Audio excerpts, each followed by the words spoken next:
எனக்கு அன்பானவர்களே, இன்னைக்கு எல்லாருடைய மனுஷனுடைய வாழ்க்கையில பார்த்தீங்கன்னா, வெளியே பார்க்கும்போது மகிழ்ச்சியோடு அல்லது செல்வ செழிப்போடு உலகத்தில் எதையோ பெரிய காரியங்களை சாதித்து கொண்டிருக்க எண்ணத்தோடு வாழ்ந்து கொண்டிருக்கிறாங்க. உண்மைதான்.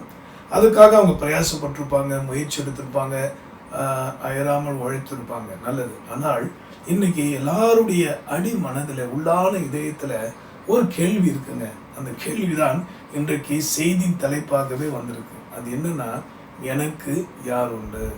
இதை கேட்கிற அன்பானவர்களே, நீங்கள் ஒரு பெரிய குடும்பத்தோடு வாழ்ந்து கொண்டிருக்கிற நபராக இருக்கலாம், அல்லது ஒரு பெரிய கோடீஸ்வரராக இருக்கக்கூடும், அல்லது படிப்பிலே சிறந்த அறிவாளியாக ஞானவானாக இருக்கக்கூடும். இவைகளுக்காக நான் கர்த்தரை ஸ்தோத்திரிக்கிறேன். ஆனால் உங்கள் மனதில் உள்ள கேள்விக்கு தான் பதிலாக தேவன் இந்த செய்தியை உங்களுக்கு தர இருக்கிறார். ஆக மனுஷராகிய உங்கள் ஒவ்வொருடைய வாழ்விலும் ஒரு வெற்றிடத்தை நிரப்ப என் தேவனாகிய கர்த்தர் சித்தம் உள்ளவராக இருக்கிறார்.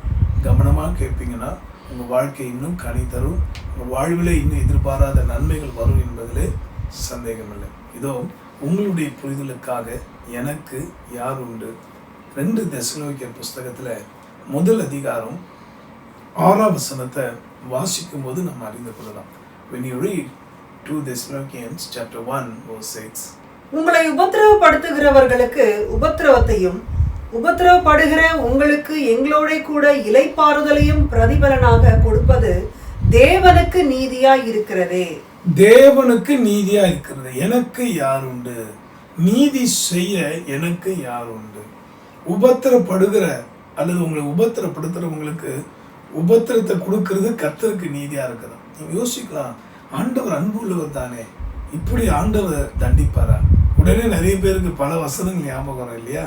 ஆம் பிரியமானவர்களே, வேதத்தில் வாசிக்கிறோம் அவர் இரக்கத்தின் தேவன் என்று, அவரோ அன்புக்கு அடைக்கலமானவர் என்று வேதம் சொல்லுகிறது.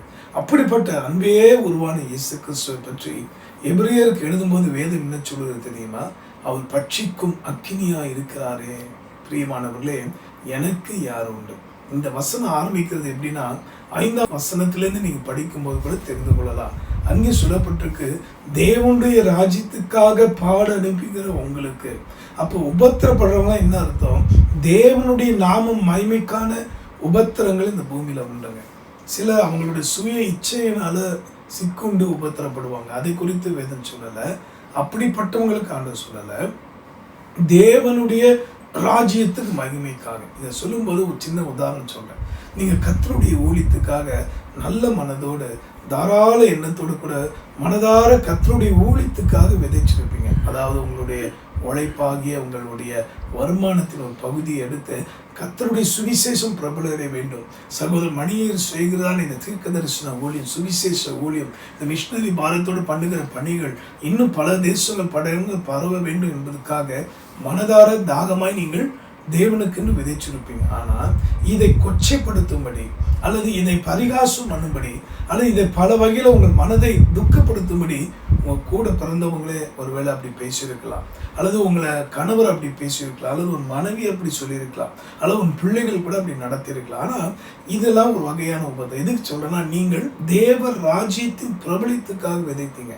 இன்னைக்கு நிறைய பேர் பார்த்தீங்கன்னா தங்களுக்கு பேருண்டாக ஓடுவார்கள், தங்களுக்கு தாமே கோபுரத்தை உருவாக்கி கொண்டிருப்பார்கள். ஆதியாகமம் புத்தகம் 11ஆம் அதிகாரம் முழுக்க படிச்சீங்கன்னா தெரியும். பிதா, குமாரன், பரிசுத்த ஆவியாக திருத்துவ தேவன் சொல்வார், நாம் போய் அவைகளை நிறுவனமாக்குவோம் என்று சொல்லி தங்களுக்கு பேருண்டாக உயரமா கோபுரத்தை உண்டு பண்ணின அந்த ஜனங்களுடைய காரியத்தை ஆண்டவர் சிதற பண்ணினார். ஏன்னா அவர் நீதியா இருக்கிறாரே, அவர் நீதி செய்கிறவரா இருக்கிறாரே. பிரியமானவர்களே, இந்த கடைசி காலத்துல, இந்த கடைசி நிமிஷத்துல வாழ்ந்து கொண்டிருக்கிற நாம் நிதானித்து போவோம். உங்களை உபத்திரப்படுத்துறவர்களுக்கு உபத்திரவத்தையும் என்று சொல்லும்போது என் தேவனாகிய கர்த்தர் அவர் எவ்வளவாய் தன் பிள்ளைகளுக்காக நீதி செய்கிறார் என்பதை நீங்கள் பொறுத்திருந்து பாருங்கள். உன் கண்களால் கண்டு நீ மகிமைப்பட போகிற. நம்முடைய எண்ணம் எல்லாரும் அழிஞ்சு போனோம், எல்லாரும் நாசமா போனோம், ஒரு நாளும் ஒருபோதும் நாம் நினைக்கவும் மாட்டோம். அது ஒரு மனிதனுடைய தன்மை கிடையாது. ஆனால் ஆண்டவராக இயேசு கிறிஸ்து என்ன சொல்லி இருக்கிறார் தெரியுமா? நீங்கள் பாம்பை போல் வினா உள்ளவர்களாக இருங்கள், புறாவை போல் கபடமற்றவர்களாக இருங்கள் என்று சொன்னார். ஆகிய தேவனாகிய கர்த்தர் நீதி செய்வது அவருக்குரிய காரியம். அது நீதியும் நியாயமும் கர்த்தருடைய சிங்காசனத்தின் ஆதாரம் என்று சங்கீதக்காரன் சொல்கிறானே. ஆக அப்படிப்பட்ட தேவன் மௌனமாக இருப்பாரா? நீங்கள் விடுகிற கண்ணீருக்கு பதில் தராமல் இருப்பாரா? என் அன்பானவர்களே, உங்களை கண்ணீர் விட வைத்த உங்கள் மகனுக்காக ஆண்டவர் பேசுகிறார். உங்களை கண்ணீர் வடிக்க வைத்த உங்கள் வீட்டாருக்காக கர்த்தர் பேசுகிறார். நிச்சயமாய் உத்தமர்கள் தேவனுக்கு பயந்து பரிசுத்தத்தை நடுக்கத்தோடு காத்துக்கொண்டு தேவனுடைய அன்பில் நிறைந்து தங்களால் இயன்றளவுக்கு தேவனுடைய ராஜ்யத்தை இந்த பூமியில் ஸ்தாபிக்கிற உத்தமர்களுக்காக நான் சொல்லுகிறேன். நீங்களும் அந்த கூட்டத்தில் ஒருவர் என்பதை நம்பி நான் சொல்லுகிறேன். உங்களுக்காக ஆண்டவர் பரிந்து பேசுகிறார். உங்களுக்காக அவர் நீதி செய்வார். எனக்கு யார் உண்டு? இந்த பூமியிலே பணம் காசு இருந்தா ஐயா எதை வேணாலும் எழுதி வாங்கிடுவாங்க போல இருக்கு. அப்படி இருக்க ஐயா நினைக்கிறீங்களா? கண்ணீர்கள் என் தேவனுடைய பார்வைக்கு விலையேறப்பட்டு நொறுங்குண்டதும் நறுங்குண்டதுமான இருதயத்தை புறக்கணியாத கர்த்தர் உங்களோடு இருக்கிறார். தைரியமா தொடர்ந்து கர்த்தரை நேசித்து அவருடைய வழியில உறுதிப்படுங்க. இந்த தீர்க்க தரிசன வார்த்தையின்படி தேவன் உங்களுக்கு நீதி செய்வார். ஜெபிப்போம். அன்புள்ள ஆண்டவரே, உம்முடைய வார்த்தையை கேட்டு என்னோட ஜெபிக்கிற ஒவ்வொருக்காக எனக்கு யார் உண்டு என்று மனதிலே எழும்பின கேள்விக்கு நான் இருக்கிறேன். I am a righteous God. நான் நீதியின் தேவன். I am going to fight for you. There is a battle in your life. ஒரு யுத்தம் உன் குடும்பத்தில் போய் கொண்டிருக்கிறது. ஒரு யுத்தம் உன்னுடைய எல்லார வாழ்க்கையில உன் பரிசுத்த ஜீவித்துக்கு விரோதமாய், நீ செய்கிற உண்மை உத்தமான ஊழியத்துக்கு விரோதமாய், உன்னுடைய ஆவிக்குரிய ஆசீர்வாதத்துக்கு விரோதமாய், உலக ரீதியான பொருளாதார நன்மைக்கு விரோதமாய், வரப்போகிற வருகைக்கு ஆயத்தப்படக்கூடாதபடி பலவிதமான யுத்தம் உன்னுடைய ஊழியத்தில் இருக்கிறது. ஆனால் கர்த்தர் சொல்கிறேன், நான் நீதியின் தேவன் என்பதை விளங்க பண்ணுவேன். ஆண்டவரே, உபத்திரப்பட்டவர்களை நீ மறக்கிறவர் அல்லப்பா. நீதி நித்தம் உம்முடைய ராஜ்யத்தின் மகிமைக்கு நித்தம் உபத்திரப்பட்டிருக்காங்கப்பா. அவர்களுக்காக நீ பேசும் ஆண்டவரே. உம்முடைய ஊழியக்காக நான் கண்ணீர் வடிக்கிறேன் சுவாமி. இந்த நல்ல பணிக்காக தாராளமாக மனதார செய்து கொண்டிருக்க ஒவ்வொரு குடும்பங்களின் நபர்களையும் நீ நினைத்து பாரும் சுவாமி. அவர்களை ஆசீர்வதியும் அப்பா.